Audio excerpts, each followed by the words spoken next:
Chris Suter, Jim Beam is pausing distillation at its Clermont facility for all of 2026. A pretty big headline at the end of last year. We're going to dive a little deeper into it right now with Steve Schmidt from Louisville Business First. You broke this story. Yep. Let's talk about the ripple effect this has had on the bourbon community, the industry, since this big headline came out. Yeah, so I would say there's definitely been a shockwave of sorts, because there's been a lot of different closings and pausings throughout the industry, but none to the gravity of a brand of Jim Beam. I mean, it's one of the big legacy brands in the state, and everybody knows about Jim Beam. It's been on the market since the 1940s. The roots can be traced back to 1795, and so it's everybody knows about the Jim Beam brand. And so when they said, "Hey, we're going to pause for a year," I got a lot of texts and a lot of emails saying, "Is this really happening?" So yeah, it's something that has grabbed everybody's attention for sure. You hear all the time that we were in a bourbon boom for a long time, right? And eventually the bubble has to burst. Right. We know that production is down, but bourbon tourism is still up. Things are still good on that front. Yes.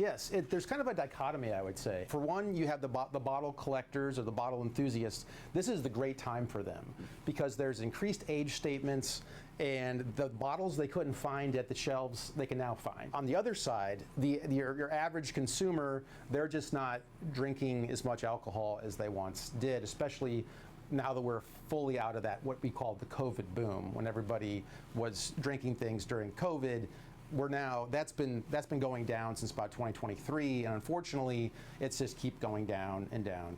That's kind of the only thing to do, right? If you're at home and of a certain age. Yeah. What do you think that this means for the bourbon industry in total as we move forward? That's a good question. I think that the situation is that when this started happening in 2023 and the market started softening, people are like, well, the big guys are going to be okay. I think the big thing is that the big guys maybe aren't as Teflon proof as they once maybe thought they were. What about the small guys, though? Yeah, so if the big guys aren't going, so the small guys, I think really the biggest thing, going back to the piece that we said about the bourbon tourism side, every small guy, if they don't have that brand traction, I think they might dissolve. One more question for you. Yeah. In your opinion, as somebody who covers this extensively, has that bourbon boom, that bubble that we always talk about, has that burst? Yeah. We're still doing all right. I don't think it's a sky is falling situation, but everything has just kind of condensed. It's not as big as it once was. Yes, I think that's a fair statement. Well, the drink is our bread and butter around here, right? So it's an important conversation. Steve Schmidt, thank you very much. Appreciate it.